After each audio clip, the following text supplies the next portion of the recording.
आइए हम अपने रामायण के अगले भाग की तरफ चलते हैं। पाठ 91। सबरी का वास्तविक नाम और जीवन। सबरी का वास्तविक नाम श्रमणा बताया गया है।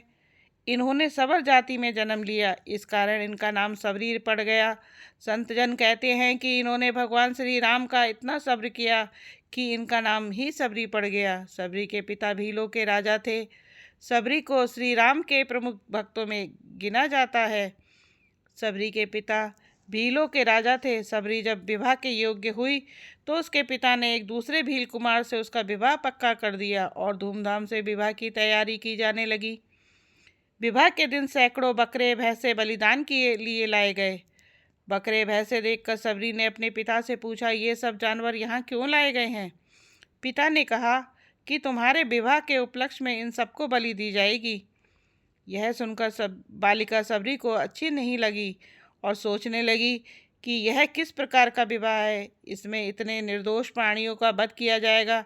यह तो पाप कर्म है, इससे तो विवाह ना करना ही अच्छा है। ऐसा सोचकर वह रात्रि में उठकर जंगल में भाग जाती है। दंडकारण्य में वह देखती है कि हजारों ऋषि मुनि तप कर रहे हैं। बालिका सबरी अशिक्षित होने के साथ ही निचली जाति से थी। वह समझ नहीं पा रही थी कि किस तरह वह इन ऋषि मुनियों के बीच यहाँ जंगल में रहे, जबकि मुझे तो भजन ध्यान आदि कुछ भी नहीं आता। लेकिन सबरी का हृदय पवित्र था और उसमें प्रभु के लिए सच्ची चाह थी, जिसके होने से सभी गुण स्वतः ही आ जाते हैं। वह रात्रि में जल्दी उठकर जिधर से ऋषि निकलते उस रास्ते को नदी तक साफ करती, कंकड़ पत्थर हटाती ताकि ऋषियों के पैर सुरक्षित रहे। फिर वह जंगल की सूखी लकड़ियां बटोरती और उन्हें ऋषियों के यज्ञ स्थल पर रख देती। इस प्रकार वह गुप्त रूप से ऋषियों की सेवा करती थी।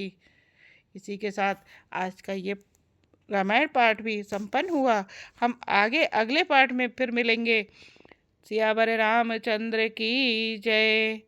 आपको हमारा रामायण पाठ अगर अच्छा लग रहा हो तो हमारे चैनल को लाइक शेयर सब्सक्राइब करें और कमेंट्स करें।